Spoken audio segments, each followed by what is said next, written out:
I've waited a long time to say that again. Thank you for tuning in to Our House. It's the second podcast. Our first one last week was really successful. We talked about our background in our house, our experience with bands and celebrities and everything like that. We really enjoyed it. We really hope you did as well. And today we're going for something a little bit different, aren't we, Paul? Also, this episode will hopefully feature no echo. Yes. So episode 1, obviously pilot. So hopefully to iron out all the creases, we have no echo or any other issues like that. So so today's episode, as I mentioned last week, Our House is now not just about music and things like that. We love music, we love film, we love TV, we love, everything that's going on in the world, politics. And we're here to bring you a little bit of everything, really. So today we wanted to talk to you about kind of like our favourite subject, really. So it's something that we debate on a regular basis is favourite films. Sounds simple enough, right? So can you name your top 5 favourite films? It's difficult. Yeah, it is difficult. Because as well, it's your perception of a favourite film. So what is your perception of a favourite film?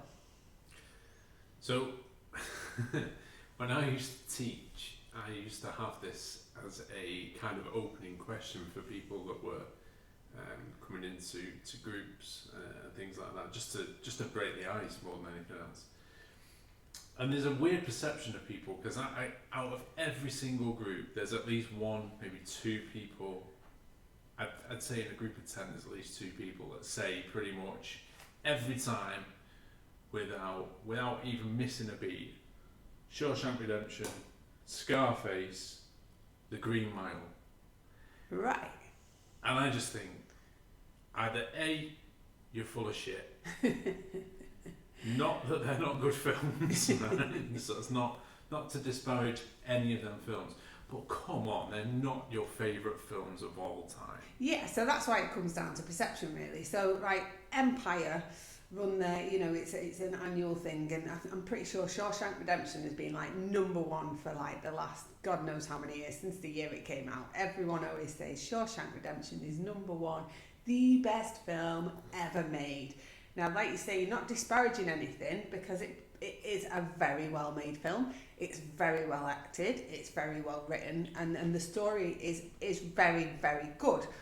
But is that your perception of a film? So is your perception of a film something that's well written and well scripted and put together well, or is it Weekend at Bernie's? So anyone that watches Friends will understand that reference. So is it you genuinely your favourite film because you've watched it 100 times? That's my perception. So my perception of a good film is something, maybe like, you're either hungover or you're a little bit poorly.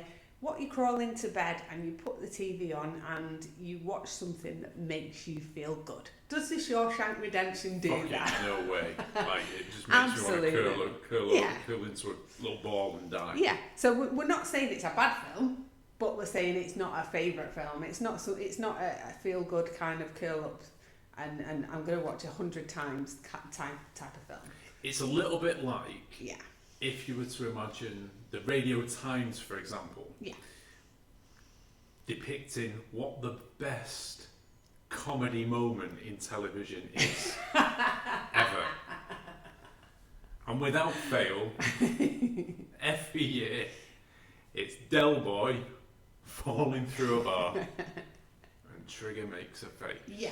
So it's the same thing. So I think although to be fair, if Only Fools and Horses is more of a go-to thing, but it's the fact that I think that in some ways media and magazines and stuff like that kind of spoon-feed that to you. They tell you that that's the funniest moment, right? Yeah, and it very much translates that way when you've got sort of grown adults in a classroom that are going back into some sort of some adult education, and they're telling you these things are their favourite film. And I just think really has no imagination behind it. If you think about the amount of films that are out there, there's literally hundreds of thousands of things you could potentially have as your favourite film. And I think a lot of people do it not to either feel belittled or potentially to be laughed at. And I think that's a really weird concept, because films probably identify with people in a particular way that you identify with. So my favourite film isn't going to be someone else's, although a lot of my favourite film, there is a community of people that are on the same page. Yeah. But the average person down the street probably wouldn't kind of, connect in that same way. So one of my favourites that I'm going to mention tonight is probably a film that a lot of people out here have probably either heard of or they've not watched, but it's just one of those films for me that's a go-to film to kind of make me laugh. And that's just my personal preference. It might not be anyone else's, but I think you're right in terms of the spoon feeding. So if Empire says Shawshank Redemption is the best film ever made, you feel like you have to say that you like Shawshank Redemption. And yes, it's a good film, but I'll tell you the amount of times I've seen it in my life. One. I think I've seen it once, maybe twice. And I'll say it's a good film. It's a good film, but do I want to revisit it over and over and over again? And the answer is no. Same thing I could say about Avatar. That always pops up, doesn't it? Very, very good film. We saw that at the IMAX, didn't we, when it was released. Have I seen it since then? No. I had a good nap. So there's loads of films that people will say, oh yeah, I so love this film, but then actually you get down to it, no, really, tell me what your favourite film is. So I'd like to kind of challenge anyone out there that's listening to this right now, is to really actually be honest, genuinely, and tell me what your favourite film is. Tell me what is the film that you snuggle up to when you just need to just chill and switch your brain off and have a little bit of a There's got to be some corkers out there, some like people who come up with porkies or like, do you know what I mean? Like just really random shit. And it might be a film like you say, there's people that don't want to be embarrassed or anything like that, but it doesn't really matter. It could be like the cheesiest film that you think people are going to laugh at, but actually there's going to be a load of people going, yeah, actually that's my favourite film as well. They just won't say it. So yeah.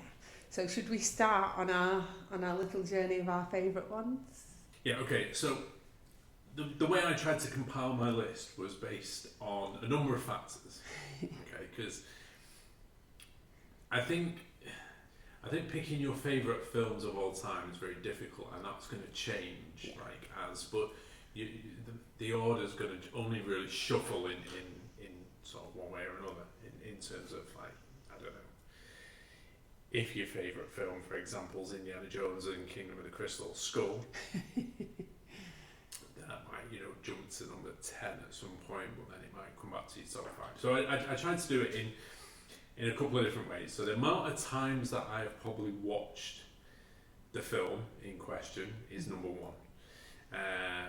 The second thing might be the nostalgia element of what that particular film either reminds me of, as well as, before we even get into kind of like, I just love this fucking film because it's good. I don't know. But I don't know, how have you put your So I've not list together? Analysed it as much as yourself, and it literally is, like I say, it's films that make me feel good when I need to feel good. So there's days where you just want to sit down and put a film on. And a big part of it is quotability. So how often do you quote a film? I think a lot of us, either consciously or subconsciously, we quote films on a regular basis. And I quote, my particular choices, I quote films quite regularly, especially like the comedy ones and things like that. So yeah, so mine's definitely done on a little bit of quotability, but also on just what makes me feel good when I want to watch it. So shall I throw out my first one? Go on. So my first one is Back to the Future. And I think you probably knew that was coming, didn't you? Maybe. Yeah. So Back to the Future, the reason that I'm picking this is because I remember the first time that I saw it when I was a kid, and it was like a Christmas film. It was on the TV, and I just remember just being kind of encaptured by the whole thought of time travel and Marty McFly being so personable, and just the whole story of it. And I was only a kid, But it was just one of them films that you captured on video, yes, VHS, that you watched over and over and over again. And here comes in the quotability. I can quote Back to the Future a lot, like not just one, but 1 and 2, not so much 3, but 1 and 2 are definitely my quotable Back to the Future films. I just love the entire premise of it. I love the costumes, I love the detail in it, I just love every single moment of Back to the Future, and I can watch that film and Back to the Future, not so much 3, but I can watch 1 and 2 over and over and over again and never ever get bored. And I've got a 2-year-old little girl, and I can't wait to introduce her to the concept of Back to the Future, because I just think it's a film that is a little bit timeless, and I just but I don't know, I just absolutely love it. It's just my favourite thing. And here's a funny story. So, and this is going to make it sound really really really old, right? But this November, it's going to be 20 years ago since I got my first job in a cinema. And as part of my interview, I went for the interview, and actually it turns out it wasn't an interview, it was an audition, because they were a cinema that wanted to be forward thinking. They wanted the kind of Disney experience for people that went to the cinema. So instead of going for an interview, it was actually an audition to be a cast member. So they put you on the spot, literally put you on the spot, and said, you need to go out into a room full of people now and talk about your favourite film for 5 minutes. And it was just one of them. I just switched it on and I went in and I talked about Back to the Future for 5 minutes, and it was just one of them. I just absolutely excelled in terms of how enthusiastic and how much I loved this film. I talked about the characters and everything, and it was just really really exciting, and I got the job. And then on my first day when I turned up, I had a little badge, and a little name badge, and it said Claire, Back to the Future, and it just represented everything about me, I think. And there was a whole huge love of cinema from having that job. So it was the Filmworks, which is in the Printworks in Manchester. It's not the Filmworks anymore.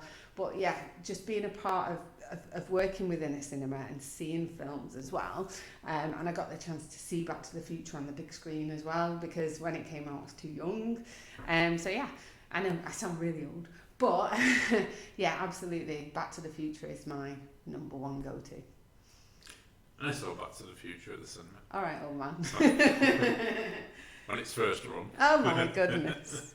Shall I tell you, actually, one of my earliest cinematic memories is Police Academy, and I think it was like Police Academy maybe 6, I don't know actually. Do you remember the Police Academy where Proctor, the dopey one, they were sat, basically I remember they were sat in the car and there was a bank robbery going on behind them. He could be autistic. Yeah. Don't even. Right, so I'm just saying. He was just dopey. By today's standards. But yeah, one of my earliest memories of going to the cinema was going to see Police Academy, and I can't remember what it is. So if you're listening to this podcast or watching it, it was the one where the two, like the kind of heel police characters were like sat and they were on a watch and they were watching the bank, but they were watching the wrong way. In the background you see all the bank robbery going on, and they were just sitting there like having a brew. And that's like one of my earliest memories of going to the cinema. So I love Police Academy, and I can't believe I've just actually written down my top 5 and not put that in there. Because Police Academy, the original, not this one, but was a great film. But that's probably the reason why it's not in there, because they sound, I don't know which one it is. I'd probably say it was the 5th one or something like that you're talking about. I think 5, yeah. Yeah, they weren't very good after. No, but I'm saying that I can't believe the original Police Academy isn't in my top, because again I can watch that still and sit there laughing my head off about it. There's a documentary coming out. Well, it's been on the verge of coming out for about 2.5 years. I think it's a Kickstarter filmmaker fund project. Oh, nice. And they've got pretty much all the surviving cast members in it. And I forget what it's called now. I'll find out. But yeah. They did For the Love of Sci-Fi, I think, about a year ago, didn't they? Have Steve Guttenberg. They had Hooks, didn't they? Callahan. Yeah. Bobby Jones. Yes. Yeah, they pretty much had a lot of the cast there. It would have been cool to go to that, I think. One of my favourite t-shirts I have at the moment is Oh yeah. Hightower on it. It just says flowers and shit. There you go. So there you go. That's when you know, a film is a good film. And that's such a random fucking quote from that film as well, for it to be on a t-shirt. And flowers like, and shit. yes, I'm having that. But yeah, so that's what makes a film a favourite film. It's and you've just made me think of another another Hightower quote. So for a guy who says very little in the movie, that's one of his quotes, and his other quote is thanks. Yeah.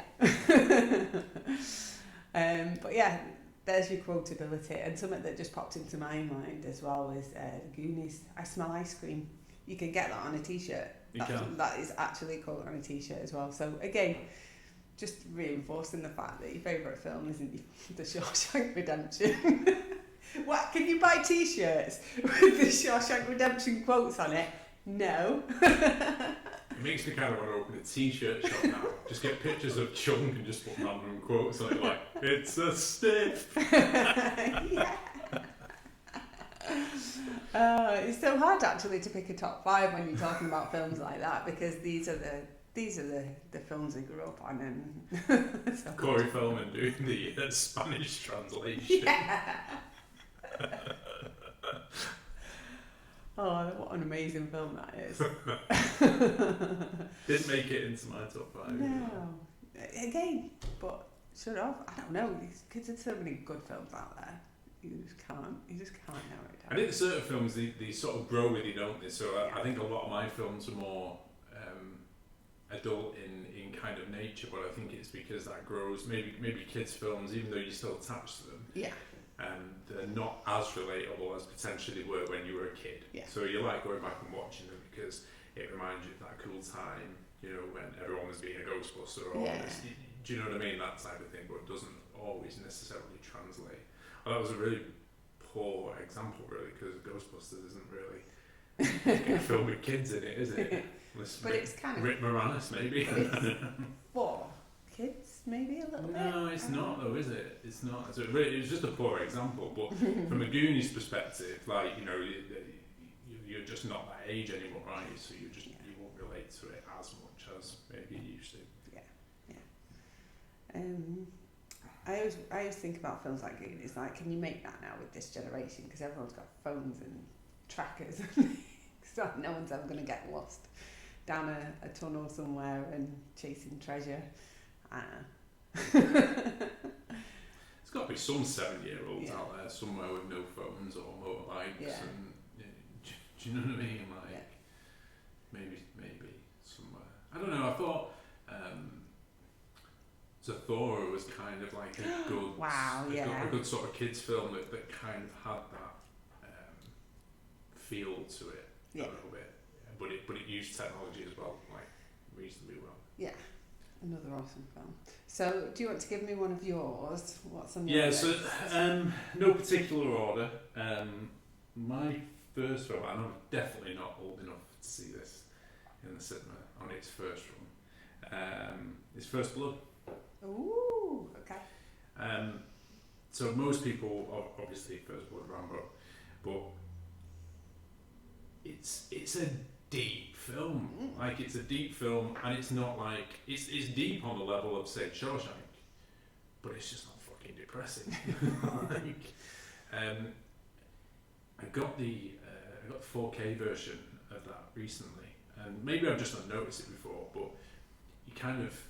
It's all filmed like in kind of out like Canada, wasn't it? And the scenery is lush. Like it's actually really well directed when you go back and look at it. But the whole thing with Rambo is it reminds me of, I think it was one of the first VHSs that I ever rented. When you like when you used to hire your TV and video from like I don't know whether it was a Radio Rentals or something like that. But I remember got the first VHS, so I went to Reddish Video, funnily enough in Reddish, which is now a house. And I rented that and something else. I don't know what the other thing was. Maybe the raccoons or Yes. It's kind of, chalk and cheese is kind of like, well, this is the main course. And, but yeah, there's something about that film that's just kind of reasonably original, because it's more about telling the story of how this Vietnam vet, and you don't get this when you're a kid. So when you're a kid, you watch it because it's Rambo, and Rambo's got, he's got a knife, and he can do cool stunts on a motorbike and stuff, and that's grown throughout my growing up. Because then when you go back and watch it as a bit of an older person, you start to understand it a little bit more, so that you get the whole fact of, he's been in wars, and now he can't get a job, and he's kind of fighting this kind of like inner demon of the man, the machine, versus just trying to, and that's his whole struggle throughout the trilogy. And I'll probably go one deeper than you say. Well, maybe 3 not so much. So number 3 in the Rambo trilogy is always considered one of the worst, and to be fair, that's aged better than First Blood Part 2, or in my opinion it has anyway, because I think it's a little bit more relevant than it was when it was first shot. But First Blood's got amazing scenes, the scenery, the backdrops looks brilliant. If you've not seen it in 4K, you need to pick that up and have a watch. It's like watching a brand new film, like the visuals are awesome.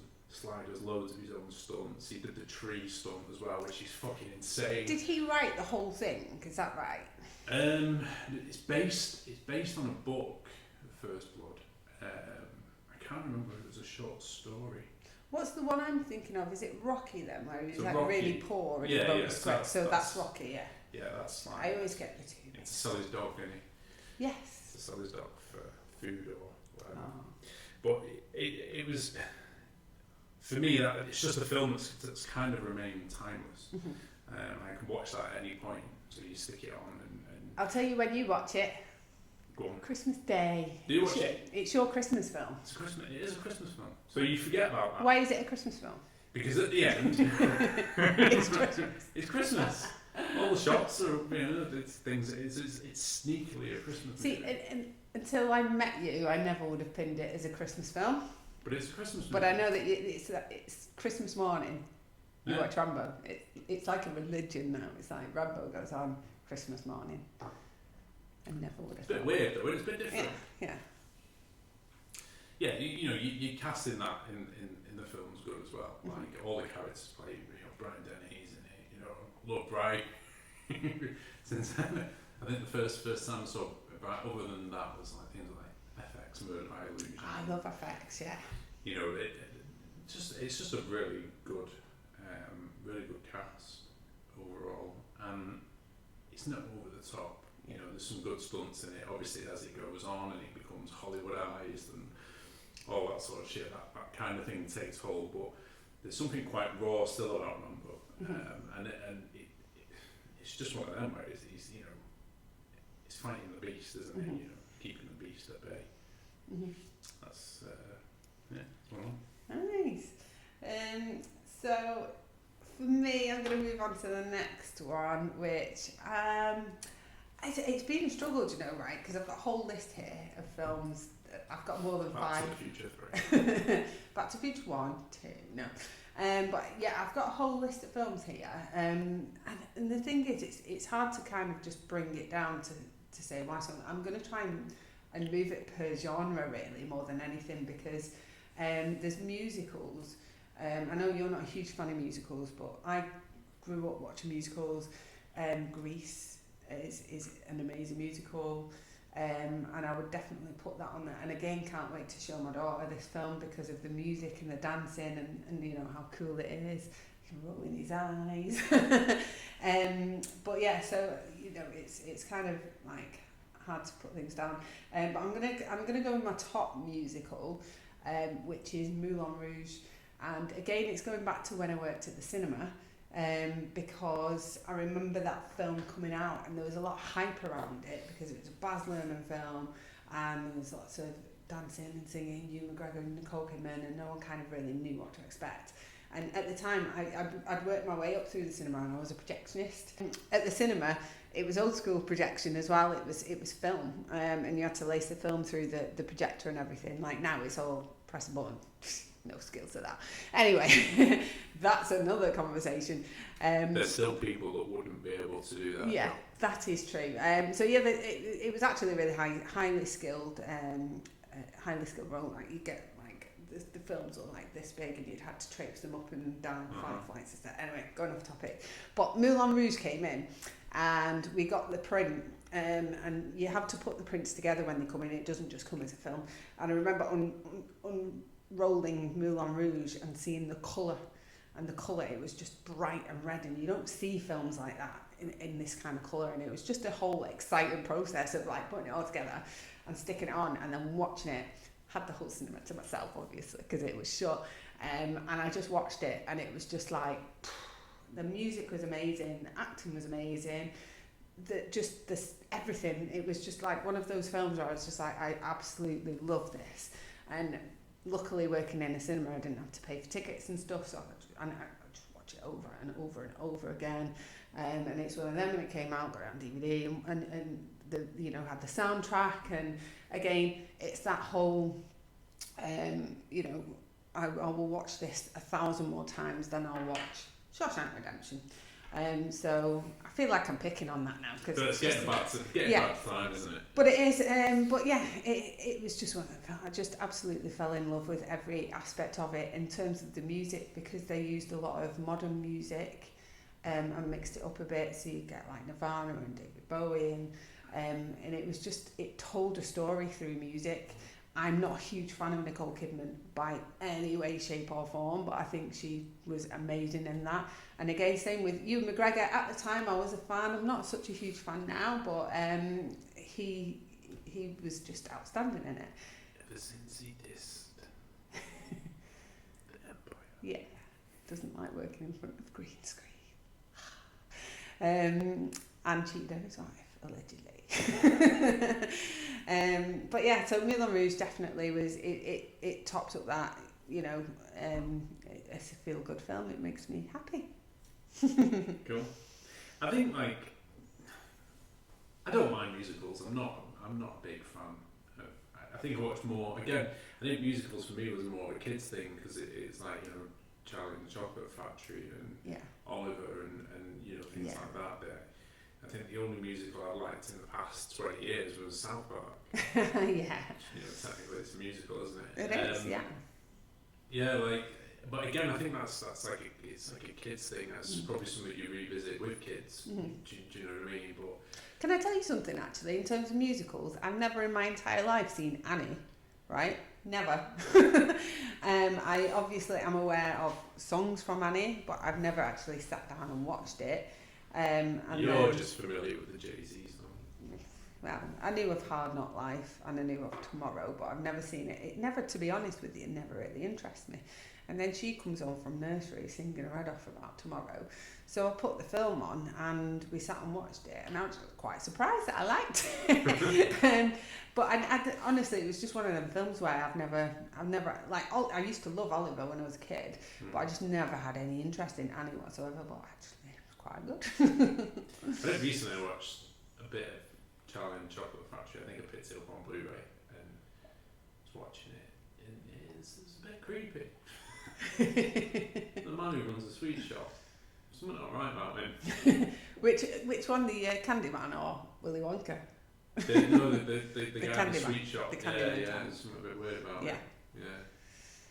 There's something a bit weird about all of them in it, to be fair. A little bit, yeah. I think we'll maybe cover that, because that has me down one of my favourite picks, really, if I'm being honest with you. Should I go on to it, or do you want to pick one of yours first? No, go for it. Okay, so another one of my picks, which is creepily along those lines, is Big. Tom Hanks, Big. Again, just another childhood film that I absolutely loved. And do you know why I absolutely loved it? Is because when you're little, you want to be big, don't you? It's a dream come true to be a grown-up, to have money, to go out and be able to do what you want and stay up whenever, you know, like that's the dream when you're a kid. You just want to do all of those things, and that's what Big was. It was like a 12-year-old boy who just wanted to be a grown-up. He wanted to stay out late and have money and do what he wanted and not listen to his parents and all that sort of stuff, and his dream came true. And when I was watching that film, you know, same age sort of thing, and it's like, wow, that's amazing. And he goes out and lives his best life working for a toy company. And again, it's just a really, really good, feel-good film. And I loved it when I was a kid. And again, it was one of them that I had on video that I would watch over and over and over again. But now I am a grown-up. I think it's kind of weird. I think it's actually kind of weird that he is still 12, but a grown-up, and like has this relationship with a grown woman who is all right with it at the end as well, you know. I just think it's really creepy, especially if you read about things about Tom Hanks on the internet. So I don't know have you heard anything about Tom Hanks on the internet, or have you seen things? I dropped the Burbs out of my list because of So there's basically there's this conspiracy, right? And I found this on Twitter, and I'm blaming lockdown for this, right? Because lockdown gave me a lot of spare time to just basically follow rabbit holes, go down rabbit holes and learn about things and read about conspiracies and stuff. So there is this mad conspiracy, right, about Tom Hanks and various other Hollywood celebrities who are, I'm trying to think of a way to word it, who fiddle with kids. I just don't want to say it, but it basically stems from Hillary Clinton. So like I say, it is a whole, it's a rabbit hole that you go down. So you read one thing and it takes you to a million different things, but the whole thing stems from the Hillary Clinton emails that got leaked, and various celebrities getting pulled into this whole world of children being, you know, kidnapped and abused and all this sort of stuff. So there's all this stuff, and Tom Hanks' name is dropped into it, and it kind of like, it's like really weird, because then if you look, he's recently relocated to Greece and had become a Greek citizen, hasn't he? And there's all these celebrities at the moment that have kind of dropped off radar due to lockdown. Ellen and Oprah are apparently, and again this is all conspiracy and it's all over the internet, but are on house arrest. So there's pictures of them, and it looks like they've got, you know, like a little ankle bracelet on. So there's, like I say, there's this whole conspiracy that basically they've all been caught doing things that they shouldn't do to children, and they're all under house arrest, which is the whole lockdown thing.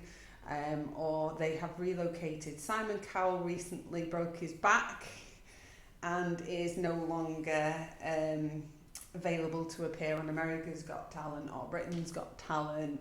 And again, this is me just speculating. And there was a guy in Hollywood that kind of was a bit of a whistleblower, and he whistle-blew on Tom Hanks and Hollywood producers and a few other names, one of which was Seth Green. And I absolutely, Seth Green was like one of my favourite actors in the entire world, and he was one of the names that came up with this guy, and this guy is no longer around. So there's another conspiracy. So there's so much stuff that's kind of out there, and weirdly, I don't know, it's weird. What do you think? It's kind of weird to make any sense of it. But if there was an internet conspiracy going around to say you're a paedophile or whatever you want to coin it, and you're not, you would be out there going, I'm not. I'm not. Yeah. I'm absolutely not. Yeah. And all it's met with is dead silence. Yeah. You know, there's no denial. There's no acknowledgement. Yeah. There's no I'm not. It's just blanket silence. I think, to be honest with you, Seth Green did actually kind of address it, where someone accused him and he was like, look, this guy had mental health issues and he's just randomly shouting out names. So I think And now he jumped off a bridge. By the way, I just don't like bridges, just to say that. But yeah, it's just kind of like, like you say, you would just flat out deny it if that was the case. And a lot of the Jeffrey Epstein stuff is tied to it as well. So there's a lot of celebrity names that cross paths that are a part of this whole conspiracy as well.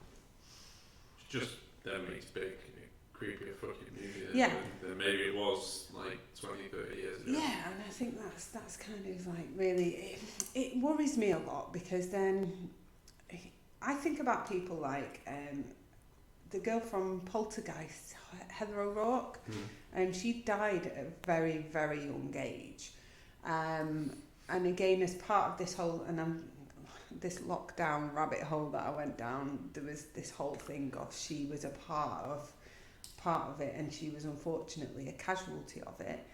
In fact, there's a thing, and apparently it's fake, so that's why I'm going to say it. Like, it's come out as a fake thing, but there was a Macaulay Culkin interview where he said that some Hollywood director had taken him into his office and told him that his shoes were made out of Heather O'Rourke. And you can look that up. That's like a genuine like conspiracy that's out there. And Macaulay Culkin has flat out denied it, but it has come from somewhere. So there's that. And then I also think about people like Drew Barrymore.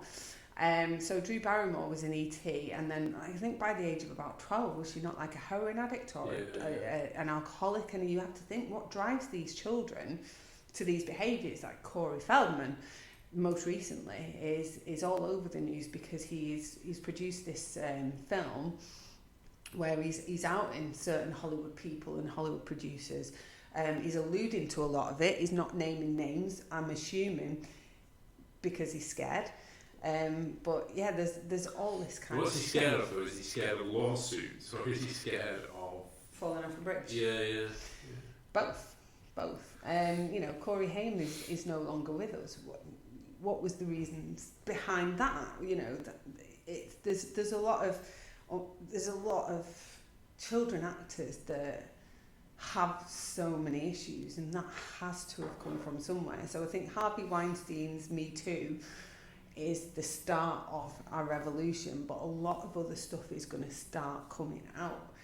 It dates back as well to Judy Garland in The Wizard of Oz and how she was treated. So apparently in when she was filming The Wizard of Oz, she was given sleeping tablets to sleep, and then she was given amphetamine to keep her awake on set. So imagine that balance of sleeping and keeping you awake and stuff like that. Apparently she was molested while she was on set and things like that. So it dates back so far, and now we're coming to an era where people aren't scared to talk out anymore, and there's so many platforms for people to come out and say things that... Plus all they're doing is getting old now, yeah. So there's only so far money can take you. Yeah, there's only so much you can get away with.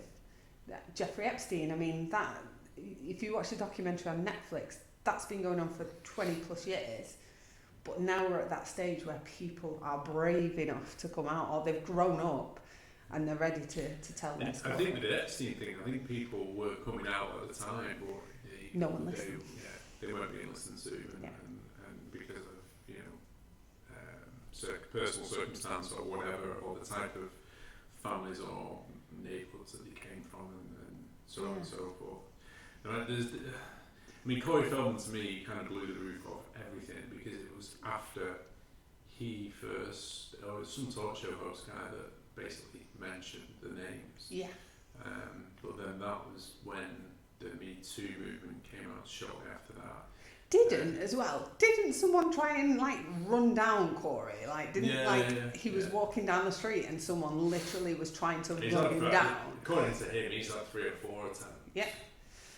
And again, I think that also ties in with Corey Haim. This is again just my own head thing of what I've been thinking. What I was thinking the other week was would be an interesting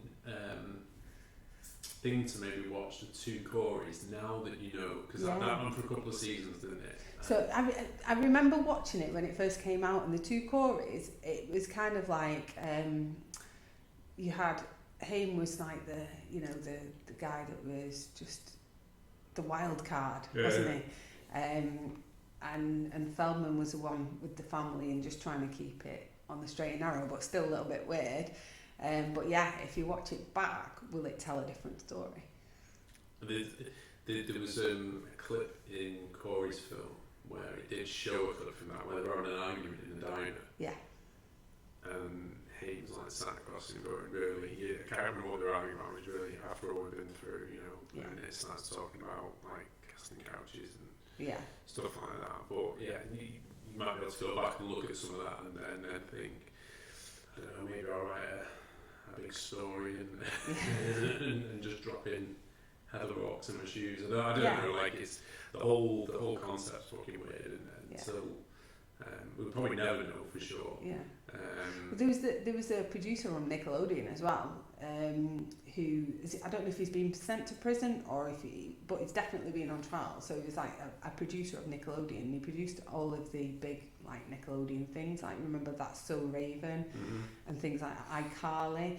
And he's been sent down, or he's been done for it. I don't know if he's in prison or not, but like, so he had this thing with feet, like children's feet, and so there's all these stories about like him getting children to like massage his feet and things like that. Tom Hanks do like a season of toddlers and tiaras. That was on Jimmy Kimmel, who was also been mentioned in these things, in these logs. But so Tom Hanks, and it was with his own daughter, did this weird toddlers and tiaras sketch, like where he was like the proud parent of this little girl that was showing her ass to the world and stuff, and so kind of weird. And also, so if you look it up, like I feel like we've totally gone off topic from the favourite films, but a lot of it is related to pizza. Right, so there's this whole thing about celebrities and pizzas and secret messages and things like that. And Ellen, when she hosted the Oscars, got pizza. Do you remember? So she got pizza delivered to the Oscars. And if you watch the clips now, so it's one of them in hindsight. If you watch it back, it's actually kind of weird and creepy. So she gets this pizza delivered, which is the key word for what's going on. And the first person that she goes to is Harvey Weinstein. The next person that she goes to is Kevin Spacey. And it's kind of like it's in plain sight. So it's either just a massively weird coincidence or a really weird and creepy, we're rubbing it in your face. It's one of them. It's like, it's a movie and a movie and a movie and a movie. And a movie and a movie, yeah. But I never really liked Ellen anyway, to be perfectly honest with you. I don't think she's a very pleasant person at all. And I'm kind of glad that there's this whole rebellion against her at the moment as well. So there's like lots of people now coming out, employees. She's not a nice person, so she puts on this whole, I'm so nice and lovely and wonderful and approachable. But as soon as the cameras go off, she's just a different person. And I can see that. Do you know what I mean? Like, I can see that, how that would come across. I've always thought she just looks fake as fuck. Yeah. Like, I don't even know why people would watch. Yeah. I've never seen grown women in an audience scream and shout so much over Well, somebody. Other than Oprah, who, same situation, really. I think I watched an episode of Ellen. I know it was maybe a couple of years ago. I was at home for some reason, or I think we were on holiday, because I remember you saying to me, "Oh my God, the audience is tripped out on something." Yeah. It was like they'd given the entire audience amphetamine or something. I think they just give them free stuff so that they get excited, so that they're pumped and ready to like. It was just odd. It was like nobody gets that excited at 3 in the afternoon. Do you know what I mean? Like, you've got to go and pick the kids up in an hour. But yeah, there was a story, like there was an audience member that was like picked to participate in one of the shows, and when she was picked, the producer said, "Don't be funnier than Ellen. Do not be funnier than Ellen." It's like, what? Who says that? You have to try that. just got to stand there and not say anything because she ain't funny. But yeah, there's so many stories about like how she's. So another thing was there's this story where she apparently no one's allowed to make eye contact with her. There's a couple. Well, so you're not allowed to make eye contact. You turn to fucking stone. Yeah, don't make eye contact with her and get sacked. And also, apparently she has a bowl of mints outside her office because if you want to go in and speak to her, you have to have fresh breath. She doesn't like breath unless you've had a mint when you've gone in to see her. So there's that. But then she held a Zoom meeting with all of the team after all these allegations, and she was saying to them, "What? This whole eye contact thing is ridiculous. If you see me and you want to say hi, say hi." And I was just thinking, surely you've been there for like years and years, no one's making eye contact. If you're genuinely a nice person, would you not think, there's no one looking at me? Like, you'd be like, why are you not looking at me? Why are you not making eye contact? A normal person would think that, right? Or is that just me? Just a fucking weirdo. Like, just, I think it's blatantly obvious. I think all the humour's forced humour. Yeah. I think people are forced to laugh at stuff. I don't know why she was famous in the first place. I don't know how she got a sitcom. That wasn't funny. And that ran for a fucking long time. It was the whole thing's just shite. Yes. Just I don't get why anyone would want to watch it at all. You know, it's like kind of putting fucking Mrs. Brown Boys on in the same sort of scenario. Someone watches it, yeah. I know that, but they're the people I don't get. Like, I don't understand it. I don't know. I know. So yeah, we have deviated a little bit from the favourite films, but yeah, just to say that Big was one of my favourite films, but now because of this whole, pizza thing, and like I just think it's weird that he's gone to Greece. It's just one of them. It's like, it just makes no sense. Anyway, so it kind of puts me off. And like you said, was The Burbs in yours? And then I don't know if it was like in kind of the top 5, but it was in honourable mentions. Yeah. And I think sometimes with certain actors, Ellen's probably definitely one of them. Like, obviously she's not a movie person, but actors go through these weird sort of cycles and changes, and you can see that sometimes with people. And certainly, I think you see it in the late years of Tom Hanks. Yeah.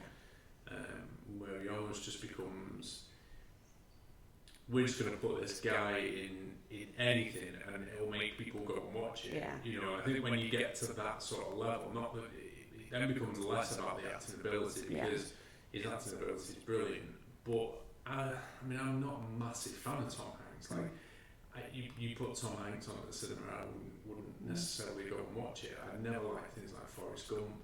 They're not for me. I think I watched Private Ryan 2 or 3 times. That was a good film, but it wasn't Tom Hanks that made that. It was the way it was directed. There's another film that people say their favourite as well, like Saving Private Ryan. It's like, again, I've seen it once, but definitely seen that more than once. But again, it's not a film that I just put on. I don't. Yeah. And I was going to say, just to add fuel to the conspiracies, just look at his reaction to Ricky Gervais at the Golden Globes. Just watch Ricky Gervais at the Golden Globes. Now you've heard what we've said, and watch his reaction, and then go from there. But actually, I was a huge fan of Tom Hanks in like kind of the early. I thought Spielberg's reaction was bad. What was his reaction? I can't remember. Go back and watch it. There's another thing, Indiana Jones. So in Indiana Jones, it makes sort of Marion, doesn't it? If you do the math, when she's talking about like a relationship with Indiana Jones. And she says, "I was a child, and you knew it was wrong." Yeah. But you just, again, is it hiding in plain sight, or is it just an oversight? I think the explanation for Indiana Jones is it's set in like the 40s or something along the 50s, like early 50s, but late still, 40s. Still, even when it's set, there's certain things you stay away from in the modern day. And I would say probably maybe that's one of them, but I don't know. It's a bit weird. Yeah. So yeah, Golden Globes is definitely one to reference and have a look at it and Just whatever Ricky Gervais puts on Twitter, really. He put on recently, didn't he? He was like, please nominate me for an Emmy unless you're a pedo. I mean, to be fair, Family Guy and stuff have been poking fun for years. Yeah. You know, so there's people out there that know, and these are probably, I know Ricky Gervais goes on that level because he knows he won't get nominated for anything no matter what he makes because he won't conform. Yeah. So from his perspective, he's got nothing to lose other than just making sure he doesn't walk in any bridges and stuff. But I think that's it's weird. It's deep. It's too deep to talk about without kind of like not overstepping any boundaries, but just sort of like sounding like complete conspiracy theories. Not the case, because I've got my own theories about it, and it's just not a nice thing for people to have had to have gone through. Yeah. But again, I guess my perception or my trouble is how widespread it seems to be. Yeah. That's what I can't kind of quite grasp. Yeah. Well, that's it. Like I say, there was a lot of stuff I was not aware of, and once you delve into it, it's like, what? It can't be everybody. Do you know what I mean? It can't be everybody. But it's kind of alluding to that. Yeah, it's kind of it's. But like I say, it just takes you to the thing of like, who else is involved? What's going on here? What's true? What's not? We don't know. But it piques your interest so much that you just can't let it go. Piques your interest probably because it's something that you're not really set up to believe in the first place. So first of all, it's disbelief. Then it's kind of like, well, could this happen? Don't see why not. And then what?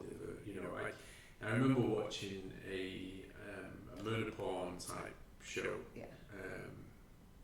a few years ago, and it was just about a lad who was doing his paper round. It was set in the 1980s, and he disappeared. And they didn't find him. They found his bike in the road and his dog. And his parents knew straight away that there was something like really untoward that happened because he never went anywhere without his dog. And his dog would have followed him wherever he went. So they knew he'd been snatched. They couldn't prove it, but they just knew. And they found him about 15 or 20 years later, and he was in one of these, like, I don't even know what you call it. It wasn't a cult. It was kind of like these kind of old ground houses in America with like kind of sub-basement system. He was a prisoner in one of these, and there was more than just him, and there was like houses with fucking tunnels and stuff like dug where they were all kept, and they were like pimped out to people. And I think he was found because somebody recognised it, and he wouldn't go back because he'd been completely conditioned to it, and it was weird for him at that point. So do you know what I mean? It definitely goes on, it definitely happens, but it's how is it that widespread? And that's what I struggle to get my head around sometimes. The only other thing I was going to say on it, because my mind just came back to it, was Justin Bieber and his Yummy video.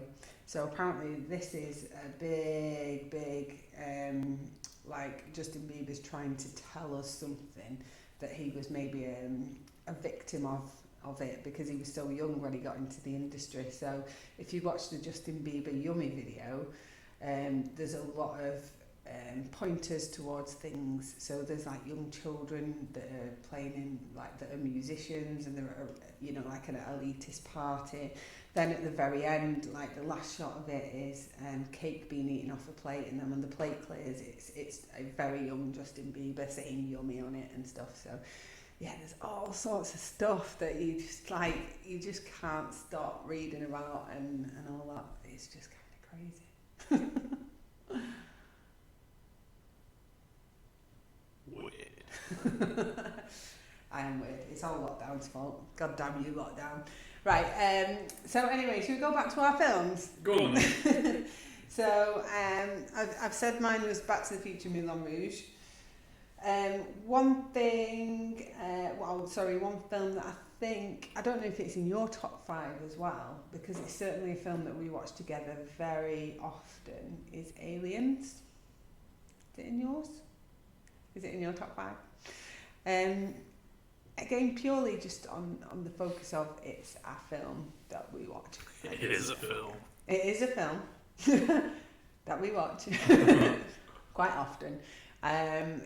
It's a Sunday afternoon film. It's a stick on when you're going to sleep film. It's just a good film, really. I just really like it. And I met Michael Biehn, and he's dead cool. Did he ask for pizza? He did not ask for pizza, so that's a very good thing. So I think the main thing with Aliens is obviously sequel to Alien, and not all. There you go. Just in case you didn't know, if you've been living under a rock for the past 40 years or so. It's not often that a sequel supersedes, or in my case, it supersedes the original massively. I think the way James Cameron kind of explained it at the start of the special edition is just the best way of describing it. It's like 40 miles of bad road, because it is just there's a lot of stories, isn't there, about that, the way that was put together. It's put together in a time where they went to army camp and trained together for months before they method acting. Before they even got on set. So by the time they got to set, they knew each other, and this sort of camaraderie existed. And there was, I don't think there was, in a lot of films, say things like slasher films, horror films, or even films that gun violence films, where there's a lot of cast members that are dropped in there, and you can pretty much, at the start of the film, he's gonna die, you're dead. Going into that, you wouldn't even know. I mean, fucking hell, there's Wiz Basky, right, who's one of the characters who dies very early on. I think you see him in about 2 shots in the entire film. He's got a fan club. Wiz Basky t-shirt. And it's just that name calling that you hear, when they're all getting attacked. 6 guys in fucking suits were playing aliens in that movie, and it was like there was thousands. It was like there was an army. Yeah. And so it's not really just about the whole case of how the story progressed, and it went into this kind of sub-commando sort of blood and guts action film. And it was kind of obviously there's a long sort of build up to that, and then just all fucking hell breaks loose, doesn't it? That's a quote from the film. And I don't know, it's just fucking you can watch that movie over and over again. And I think what you're touching on there as well is interesting that 6 guys played the alien, whereas if you were to make that movie now, and it looks shit. It would be CGI, and the sets would be green screen. They wouldn't be sets. Bullet hits would be digital squibs. No, actual bullet squibs. But I just and that's why I think a lot of films that I like are older films, just purely based on the fact that they were made as real. So just look at Jaws, for example, right? So Jaws was a mechanical shark, and you watch it back, you can tell it's not a real shark, but you know what, it's better than a digital shark, and the actor's reacting to nothing, as far as I'm concerned anyway. I just like the fact that everything's real. I think one of the just a notable mention is Evil Dead, the original Evil Dead, that was on a really low budget, but every effect in that film, every haunting, every single prop was handmade, and there's no CGI, there's no clever trick stuff going on. There's like claymation in it, but it's done because. But claymation, it's a shot by shot, it's not. It's not. I'm not putting it down for it being claymation. But I'm just saying that's kind of I feel like an old person again, but I'm just saying I just like the old school film making as opposed to everything now is done in a studio, everything's green, and that's it. There's no, you're reacting to nothing. It's kind of weird to me, and as well, an actor has to be a good actor to react to nothing, but I just prefer to react to something, Yeah, I don't necessarily think that they do. I just think it's easier for filmmakers now to make films that like that. Whereas kind of I think when you're making something out, whether it's on a sound stage or it's live sets or whatever, you've kind of got to have a really good, clear, crisp vision of what it is you're trying to do and what it is that and you probably have to shoot a lot more than what you actually need. It's harder work, yeah. So you end up shooting a lot more that then becomes never used and that type of thing.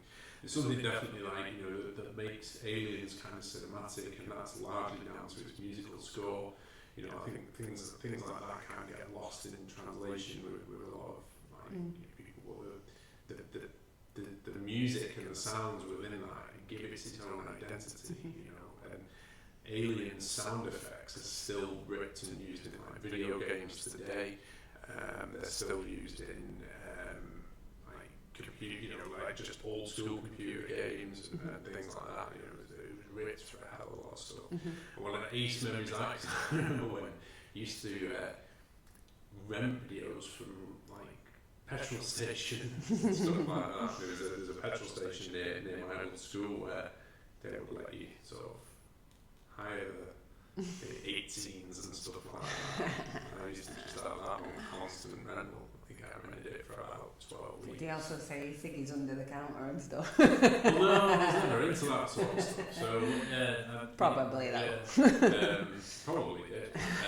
But yeah, it reminds me of stuff like that. It also reminds me of like me and my friends used to go to Laser Quest in Manchester, and they used the soundtrack to that film. And I always remember one day I was in there, and I don't know, maybe on the 5th or 6th game of the day, and there's a very low point in, but it's the scene where the face hugger is like in the med lab with Newt and Ripley.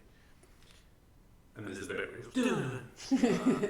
goes, I was going down this like little back alley, and as it went, this little kid just jumped out of nowhere and shot me absolutely bricked. It was like, there was no way that kid timed it, right? But the timing was amazing. Like, it was just, and it was just me and my mates were laughing our heads off. Can we give a shout out to James Cameron as well for being a hard-ass director? So, like you say, he put all them through boot camp. Even Newt was a part of the boot camp thing, wasn't she? So, like, just in preparation to behave like a squad and an army people, commandos, I guess. But yeah, so he put them through all that. But yeah, just as a mention for James Cameron, any films that he made around that era, and probably since, he makes sure that the cast and the crew earn their money, basically, and they do their research and they become who they're becoming. So there's the story about, which film am I thinking of underwater? The Abyss. The Abyss. Where he almost drove a woman insane by putting her underwater, didn't he? And so, like, what was the deal with that? Was it like she was in training and then, or was she just kept underwater for a certain amount of time? With the equipment on, but he basically kept the entire cast, and I think this is true with Titanic as well. They were basically in water the entire time that they were filming, just to acclimatise them to it. And I mean, in the way Tarantino likes filming feet, James Cameron likes filming things in water. I don't know what the deal is with that. I can't remember. Was it was Mary Elizabeth? I don't even remember her name because it's not one of the, it's not a film that I kind of go back to quite often because it's just a very long film. Yeah. But yeah, did he not marry her as well? He has a thing with like marrying. He married Linda Hamilton. Yeah, I'm sure he has some. But yeah, anyway. Shows that my film knowledge is really for someone who studied film. But I know Ed Harris, David on set, and that was something to do with. I think it was a cameraman or somebody or the safety person. No, it was the safety person who was like swimming along with the oxygen. Got tangled up in a camera cable or something. So he's swimming underwater and he's got this like pink liquid suit on, hasn't he? Sort of making out that obviously he can't breathe. So he's got this fucking helmet full of water, underwater, and swimming, and his safety guy gets tangled up. Yeah, so I remember that being a story, and I think a lot of people fell out with James Cameron over it, but they got paid. Yeah, I do remember Michael Biehn though made more money for, or he made his same paycheck for Alien 3. Yeah. Because they wanted to use his image, and for whatever reason he drew it out of it. So we let him use the image, but he got paid his same paycheck as he got for Aliens, which I always thought was And kind didn't of do a cool. day work? Yeah, didn't do anything. Just, I don't know whether he might have got in for like the picture or something. I might just have a stock one. I don't know. Yeah. I don't know. I always thought that was kind of cool. I thought that was pretty badass. So what's the next film on your list? Well, it was going to be Aliens. So we just fucking took that one, probably, didn't you? Yeah, I don't know, like...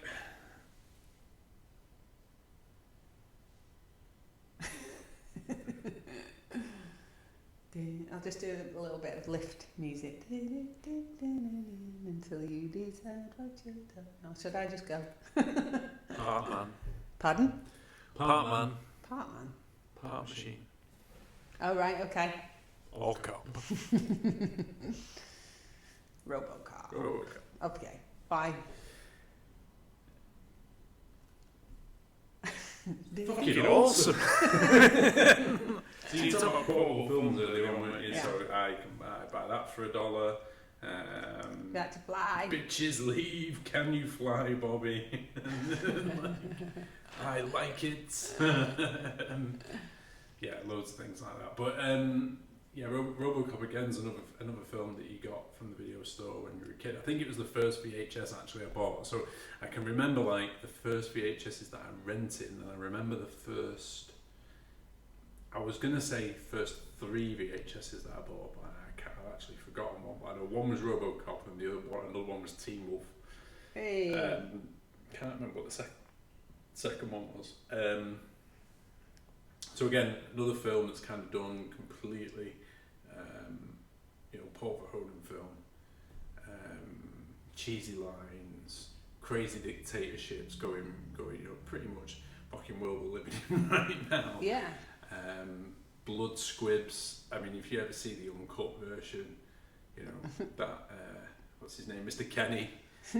Mr. Kenny gets fucked up by a 209. I mean, there's just seriously no need. And like when Murphy's getting gunned down at the start, I mean, I just remember being absolutely horrified when they cut off his hand and like just thinking, where is this going? Like, it's just an awful thing to watch. It's just not nice at all. Greatest movie villain as well of all time, Clarence Boddicker, cold-hearted motherfucker. He's scary. Like he was the epitome of kind of the 90s drug lords. Yeah. He's probably underrated movie villain as well, but he's certainly one of the coldest. Yeah. And just you think back, you can think of things straight away. So like Sayonara Robocop, just tons of things that just come out of that film that blowing up fucking petrol stations, all the stupid crazy adverts that like. Other films of his sort of went on to mimic, like, because he did very similar things with Starship Troopers and stuff like that. The other thing going back to Aliens was pretty much that we didn't cover was James Cameron used that as a blueprint for Terminator 2. Oh, right, yes, Which is still vastly the poorer movie. No! Well, that's a whole other podcast right there. Terminator 2 is better than Terminator. Right? Anyone that agrees with me, please tweet me. But definitely Robocop is a fantastic pick. Definitely a film I've watched more than 100 times. Yeah. It's not going to win any awards. Do you know what, as well? They keep trying to redo it. Like Vin Diesel did one recently with it, Bloodshot. So it's a similar sort of thing. So like they killed his wife. They killed my wife, and then they killed him, and then some tech expert brought him back as a bit of a machine, but just in his human body. But it's been done a few times, but it's never going to be the same. The problem that I have with remakes, and it's not even the fact of things that are remakes or rebooted. It's just the fact that there's just no. It's not a remake of the Bloodshot thing. It's just a kind of No. What I'm just saying in idea. general, because they've redone RoboCop, haven't they? Yeah. It's awful, right? It's that awful. I think I've tried to watch it twice, and I've probably not. I actually totally forgot they'd remade it. Yeah, no. Yeah. I think I've made it maybe through half an hour of it, and Sam Jackson turns up in a fucking laboratory somewhere. For fuck's sake, do you know what I mean? It's like here he is cashing in for his. Samuel Jackson ruins any film for me. I just don't like him. I just don't like him. I just don't like any of his films. He definitely has his moments, Pulp Fiction. You can't deny him Pulp Fiction. Here's a funny story. Years ago, when Austin Powers Goldmember came out, we had on Radio 1 they had a competition, and you could win a trip to LA to go to the Austin Powers Goldmember premiere and meet Beyonce and meet Mike Myers and be a part of the crowd and everything like that. So you got to walk down the red carpet and everything. So Radio 1 had this competition, and it was like a daily thing. So on day one it was kind of like you'd knock someone out. So like I won on day one, and then the next day there was another competitor and I knocked them out and I got through to the final. And the only reason that I like Samuel L. Jackson is because the final quiz, because the whole week it was about celebrities, and the final quiz was, can you guess the actor from these quotes? And they'd speeded up actors' voices so that they sounded like Mini-Me, like with a really high-pitched voice. And it was like neck and neck between me and this person. And then the final one was, it was like a high-pitched thing going, I asked for a purple lightsaber and I got a purple lightsaber. It was just like, I know that was Samuel L. Jackson because he's so arrogant. He asked for a purple lightsaber and he got a purple lightsaber. So technically, Samuel L. Jackson did me a huge favour. And I got to go to LA to the Austin Powers premiere. There you go. There's no reason to dislike him, there, is there? You've got to give him Pulp Fiction. You've got to give him Jackie Brown. You've got to give him Die Hard 3, definitely. And The Negotiator.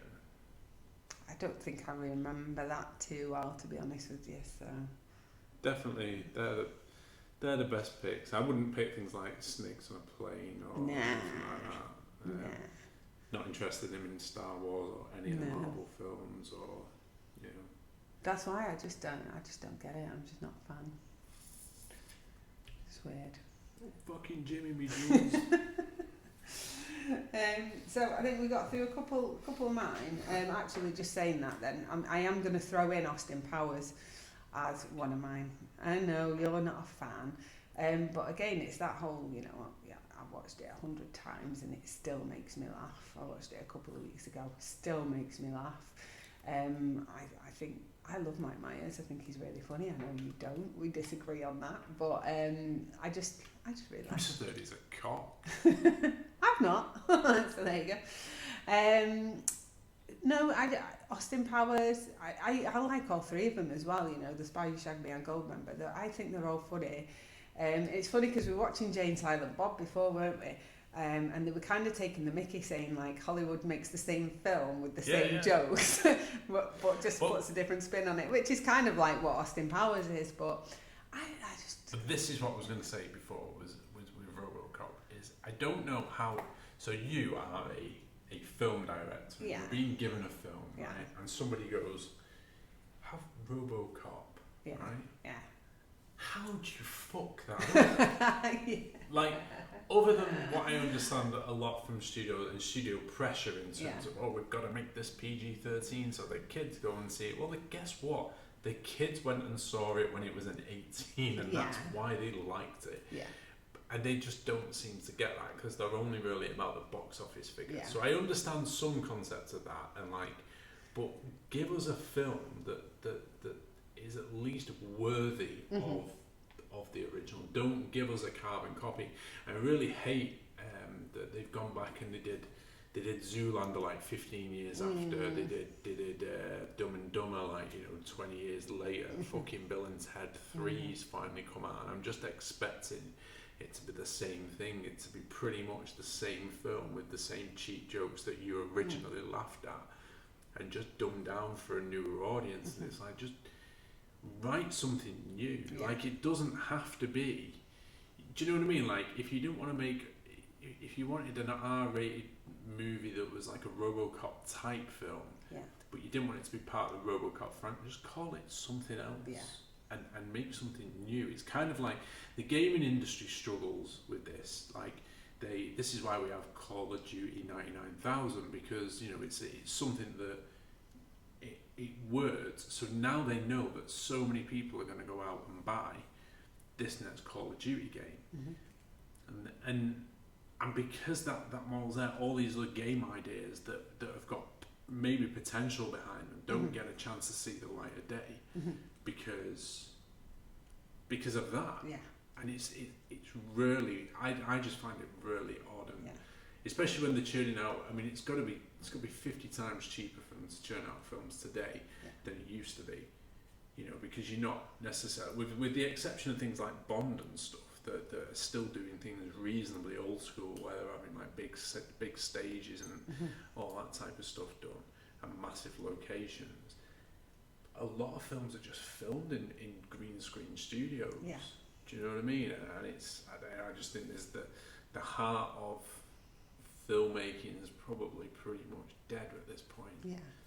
And I completely agree. Like, when I see that, like, they're remaking films, but then you've got a different cast, you've got different actors. It's just like, why are you calling it that? Why are you calling it that when it's the same? Like, when it's a completely different film, you're just branching off the name of it. It really annoys me.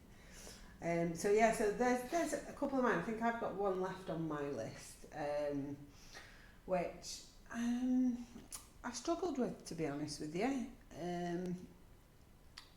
It could be something, again, that's a little bit more of a childhood, or it could just be a stupid comedy film, which is the one that I said I don't know a lot of people will have watched it. Waiting. It's daft, right? It's a really daft film about a bunch of people that work in, it's called Shenanigans, which is clearly a Brannigan's. And just the hijinks that they get up to, it's like ultra like filthy in terms of the way that they speak and they act. But again, it's just another one of them films. I think I had a cold a couple of weeks ago, and I think it was where I crawled into bed and it was just like, what can I put on? And it was waiting, and it was just one of them because I just curled up and I had my quilt on, and it just made me laugh. So you've got the aimed at really anyone who's ever worked in retail. You know, anyone that does that, retail service, shitty customers, whatever, and all that sort of stuff. You know, like it just, there's like a woman in it, isn't there, that complains about everything, and so you've got the classic, spitting in the food, and it's really childish.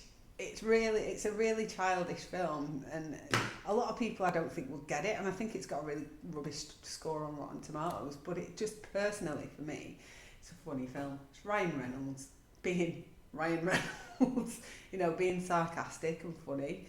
It's Ryan Reynolds being Deadpool before Deadpool. Yeah. Justin Long's in it. It's got a good cast. Great cast. Anna Faris. Justin Long, Andy, I never Mila Canales, the comedian. But yeah, so I know it's a really odd choice, and some people will be like, "What is your sense of humour?" It's like really weird, but it's just a film that I go to cheer me up. It's as simple as that, really. Not going to win any awards for best directed. It isn't going to win sound score of the year. It's not going to be Empire's #1 for the next 30 years, but hey, it's what I like. Del Boy falling through the bar. And Trigger. Made a face. The second one's fucking awful though. Ryan Reynolds jacked that off, and I can't even remember. There was the girl's in it, the angry girl, I think. Yeah, and the stoners. Benny Blanco from the Bronx. Can't remember his name. Yeah. The chef. Oh yeah. I think he's I don't know. Yeah. So I've got 2 left now. But I've got a list of 4. So I've got to try and work this out. So And I've just thought of another one as well. Okay. So I've got 2 picks left, but I've actually got about 4 films to roll in. So I'll tell you what they are, but I'll just talk about the one that I picked. So the other ones that I picked was Bloodsport, Van Damme. So these are like my honourable mentions, I guess, aren't they? Commando and The Running Man. Yeah. Because big Arnie fan as a kid. All good films, Van Damme was kind of, pretty much, he was the dude when it came to any sort of kung fu martial art type movie, if it wasn't Bruce Lee. So out of that, which none of them have been picked, I'm going to go for They Live. Yay! John Carpenter movie. Roddy Piper. Yeah. Fucking mental film. Like, just mental. I remember my mate coming to me in school one time. Go watch this film. And I put the glasses on. You can see the aliens. What's this about? And he's walking around the playground all day going, I can chew bubble gum and kick ass. Watch this film and I just thought, man, this is bit bobbins. This, like, some of the people in it looks a bit weird and all the rest of it. But when you watch that movie back now, sort of 35 years later, there's so many weird political undercurrents. Well, I think that's true. It, because I think the first time I saw it was because you lent it me, or we sat down and we watched it together. And I remember the first time when he puts the glasses on and he sees all these signs like obey. I think it was one of them where you go, whoa, that's like, is that what's happening? Because you can imagine that's the truth. Yeah, and it's not like a blockbuster film by any means, but it's kind of that, everyone has that sort of 2 a.m. film that you kind of remember watching because it was just late and it was just on, and that it kind of fits into that bracket. For a lot of people, things like Living Dead or whatever would. I thought we stopped recording then. Things like Return of the Living Dead and stuff like that might fall into line with, for me, another one of them is like Brain Scan with Eddie Feldman. That's a great mention, that. I love that film, So it was just trying to fit stuff like it, because I wanted to go for things like Pulp Fiction, and I'm just trying not to be cool with it, because like, I don't think I've watched Pulp Fiction now for about 5 or 6 years. I've definitely watched all the films that I've talked about today. I've definitely watched them in the last 12 months. And there was a couple like last week, I wanted to watch the Rambo trilogy. I just didn't have time, but that'll be upcoming, and it's getting close to Christmas. So, but Roddy Piper, who's now no longer with us. But interesting story with that, because obviously we saw him at the Comedy Store, and he signed some merch for us and things like that. And then some unbeknown guy thought he'd be clever and say, "Can you put me in a sleeper hold?" And so he chilled the fucker out. Like the guy, like dropped him on the floor and then just carried on signing shit. He said, I think he said to us, didn't he? He was like, loads of people always say, "Oh, will you choke me out?" And they think I'm joking, but I'm not. And he said he does it all the time because he genuinely doesn't like when people ask him that question, so he does it. I'll choke you out. It still comes up on my time hop every year, and it always makes me laugh. This guy just lifeless body on the floor, just like puts him down and then just leaves him there. That was kind of the one other honourable mention that didn't make it in, and this is nothing to do with pizza, but it's a similar kind of story. It's not a similar story in any of the same context or whatever. But there is a film out there that probably would have made it definitely into a top 5, and it's not because of one particular story, and that film is Die Hard.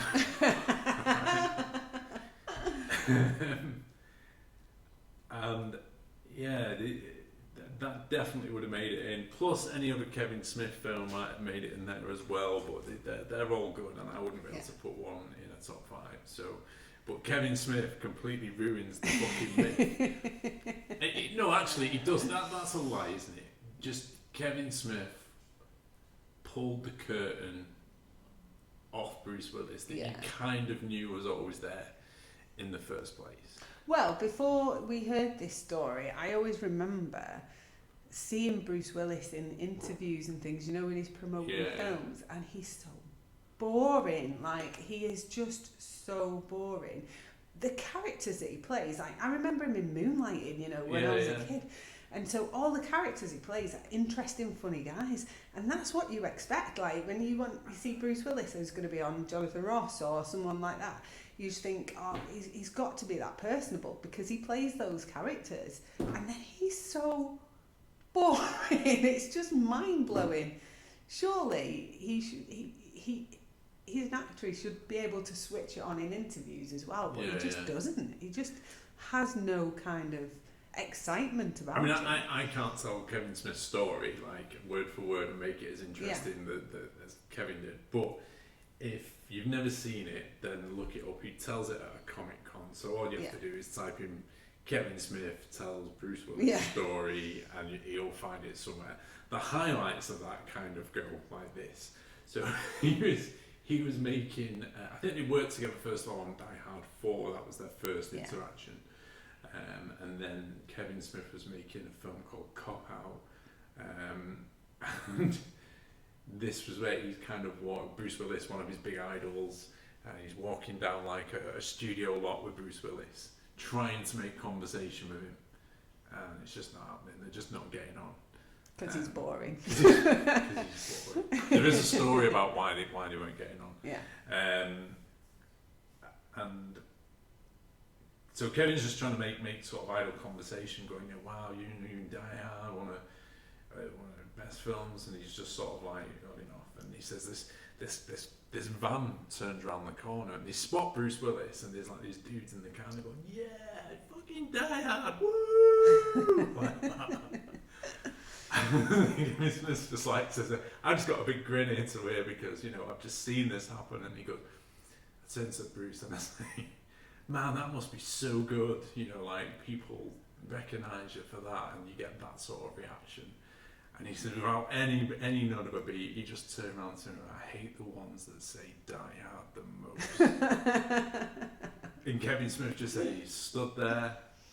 And Bruce Willis carried on walking, and he said, at that moment my fucking heart just broke.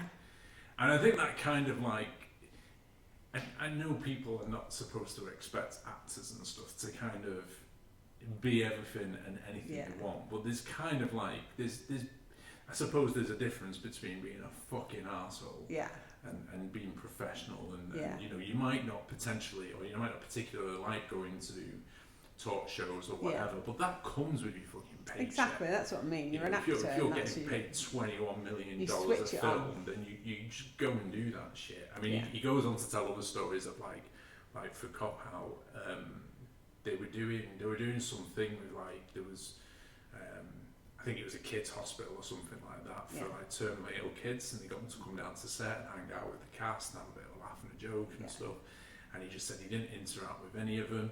He didn't even turn up for like poster shoots. They just made him grab a still or something. Oh my goodness. And he apparently was just such a prick. But you know, it's a good clip. You should watch it. But that's why Die Hard doesn't make it in to.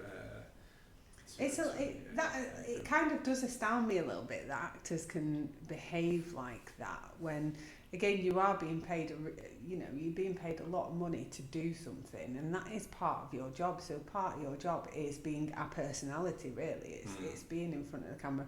I understand, you know what I mean? Like if Justin Bieber coming up again, but like, you know, when he's being surrounded and harassed, then I understand being an arsehole. Do you know what I mean? Because it's just like, I'm just trying to get in my car and go home.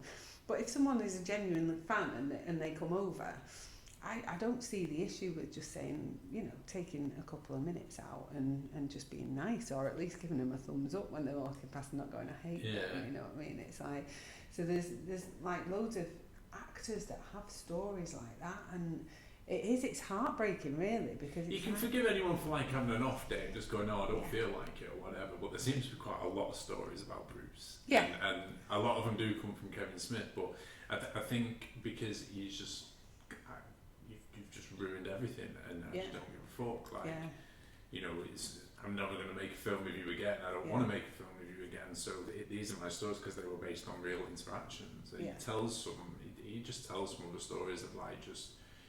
he basically says that Bruce Willis's sort of pop cultural references probably stopped when he was at the height of moonlighting. Yeah. Because he said from that point on he's just switched off from everything. He doesn't really know what's going on in the world. Mm-hmm.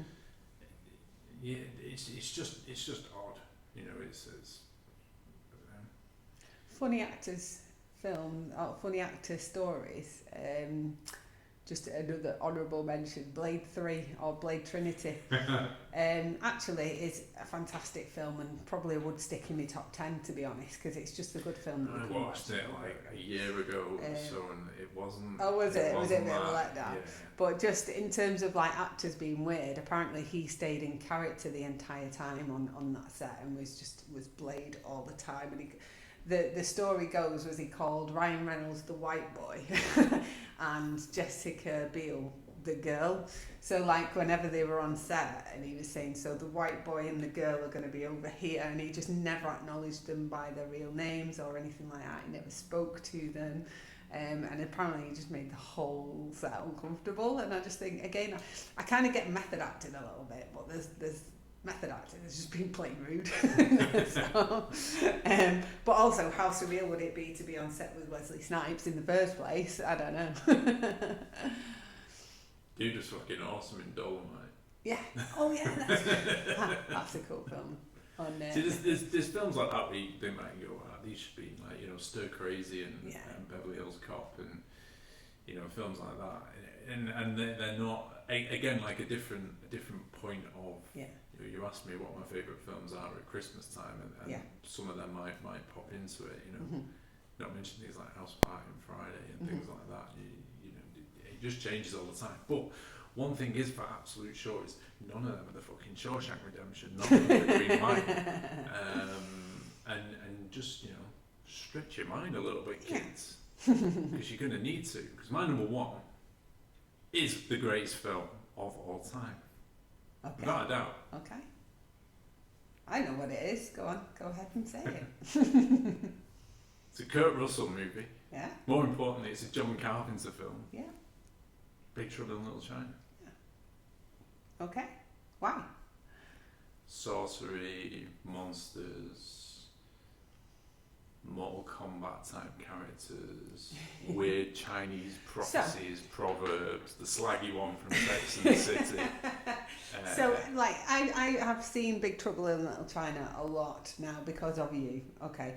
But imagine I've never seen this film before and it's your number one. How are you going to pitch it to me? It's an epic assault on your senses. What's it about? You can't even go there because it's about a dude who loses his truck. Okay. Still not sold it. Yeah, I'm not going to try and sell it. Yeah. I think I sold it as, or growing up watching that film, it was kind of like a comic book adventure. It's kind of written like a comic book.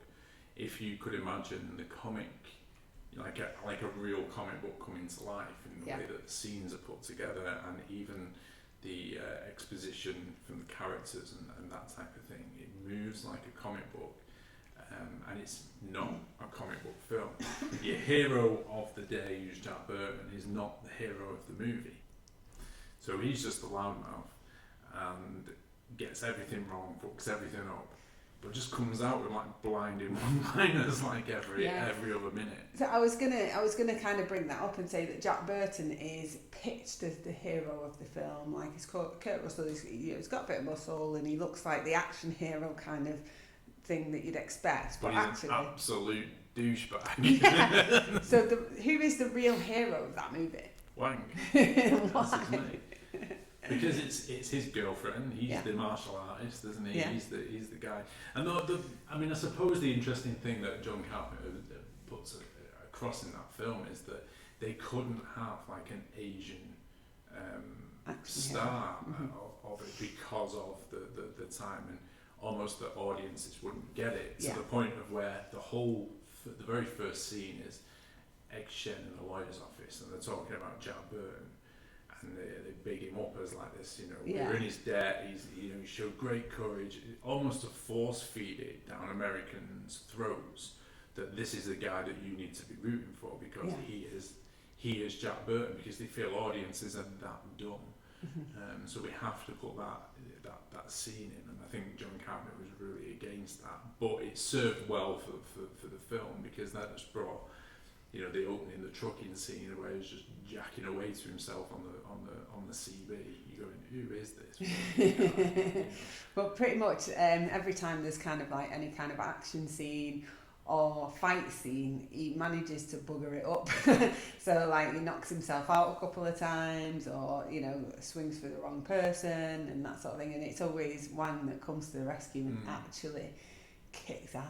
So in these teaching groups that you used to do, and, so you obviously have to have a term where you sort of tell people what your favourite film is, and so I get round to saying Big Trouble in Little China, and I've never heard anyone go, I've not seen that, oh, it's rubbish, that. Everyone goes, oh, I love that film, it's brilliant. Yeah. And it's like no one has a bad thing to say about it. Yeah. You know, it's not going to win any kind of awards for, it should certainly win awards for things like originality and just being a bit fucking out there.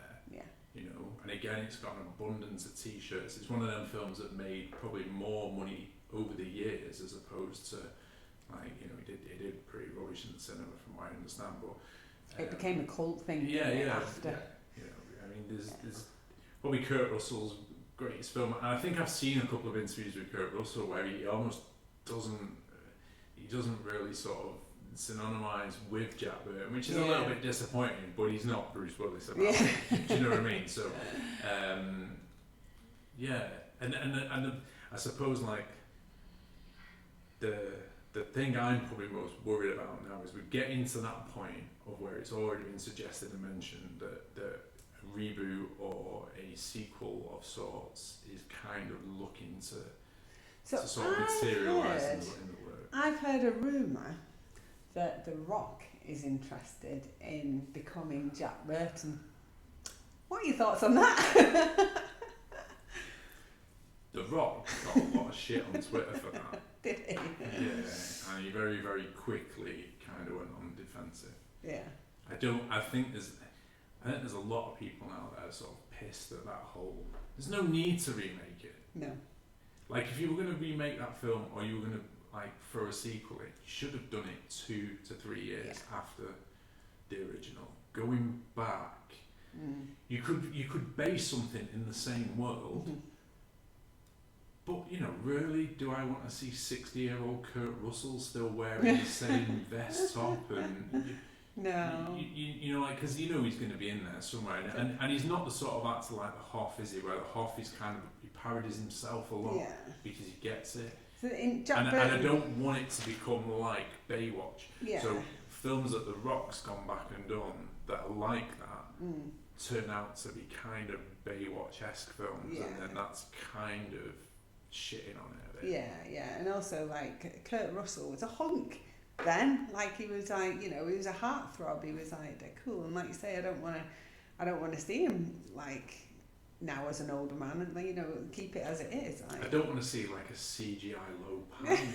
do you know what I mean? Like there's things that are sort of definitely best left where they were. Yeah. But there's absolutely no harm of having, like, you know, another story play out within that world. You don't have to call it Big Trouble in Little China though.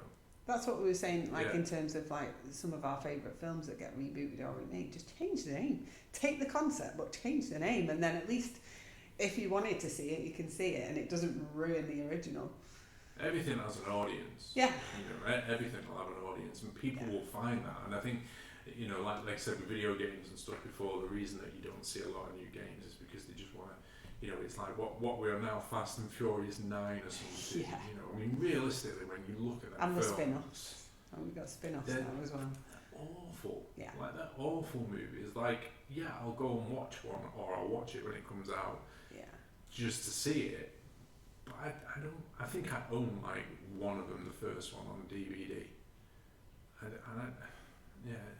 No, it's not aged well. It's just a cheap watch, really, isn't it? So it's sometimes like, you know, Sunday afternoon you fancy watching just a cheap action film, and you stick it on, don't you? But we should have done like, what are the 5 worst films or what are the 5 worst sequels made? I suppose then we just come across as really moany, but yeah.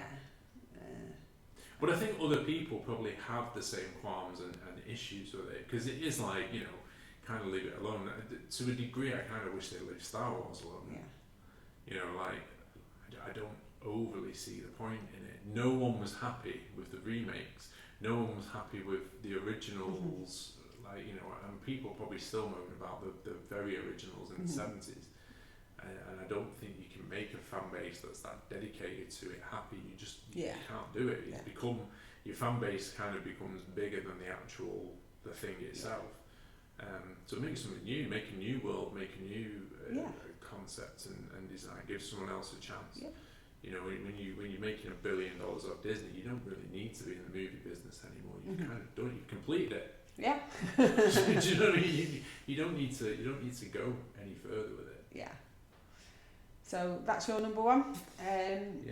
So we've ended on your number 1. We started on my number 1, which was Back to the Future. So some good solid films there that haven't been remade or murdered to death. So that's good. So anyone out there? RoboCop got murdered. But yeah, anyone out there that's listening, I would love to hear your favourite films and the reasons why. Just based on what we've been discussing tonight. So in terms of what's your perception of your favourite film? Is it genuinely The Shawshank Redemption? Do you genuinely watch it 7-8 times a year and put it onto yourself? Well, you never know, there's people out there. But yeah, if you do, we can probably put the Samaritans number at the end. I don't know, like, I just don't know. I'm just basically, I'm throwing it out there anyway. Anyone that's listening, I genuinely want, and like, you know, like I put Waiting in there and Austin Powers, and people might just think that's nuts, you know, there's like hundreds and like all these amazing films, like Matrix, blah, blah, blah, blah, blah, and you're picking Austin Powers. Well, I want to know what your wacky films are, what stupid films are in there. Harold and Kumar, another one missed off the list but should have been on there. You know, I want to know what people's thoughts are, so if you can tweet us, comment, and then share this with your friends as well and find out what theirs are. And do you agree with us? That's an interesting one. Do you agree with any of our picks? We get lots of hate off this. What do you mean? The RoboCop's a good film. But yeah, I genuinely, I would love to hear some great suggestions and the reasons why behind. Yeah. I mean, sort of you can't really sit here and break down each film individually. That's why I've not really talked much. The only one I really went into depth with was Big Trouble. But there's loads of stuff around there. If you had to pick one of them films, so you're picking one out of your top 5. Okay. Right. And all you could do is you could keep one cast member. Mm-hmm. The rest are played by the Muppets. What? Which film would you pick, and who would keep their role? Well, that's first. So for me, for example, I would keep Sigourney Weaver in Aliens. Okay. And the rest would be played by the Muppet. See Beaker as like Hudson. Yeah, definitely. There's no doubt about that. Piggy is Newt. The music about it night. Rizzo. No, Gonzo would definitely be Burke. Or the bear. The bear. Or Bobo. A goat. The remote. So there you go, there's another film that didn't even get mentioned. Brilliant movie. Muppets in space. Muppets. Okay, so I'm going to go for Back to the Future. And we're going to keep Michael J. Fox because Doc would be a cool Muppet. Wouldn't Doc be such a cool Muppet? Mm-hmm. And again, Piggy could be his mother. I'd always keep Michael J. Fox.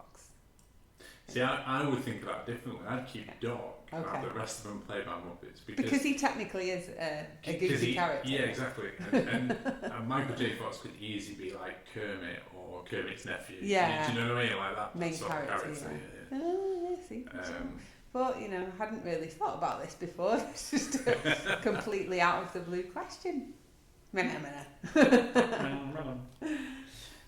So I hope anyway you've enjoyed listening to this podcast. We've been on a bit of a wild journey from our favourite films through pedo wood, conspiracy theories, evil celebrities, good celebrities, and Muppets.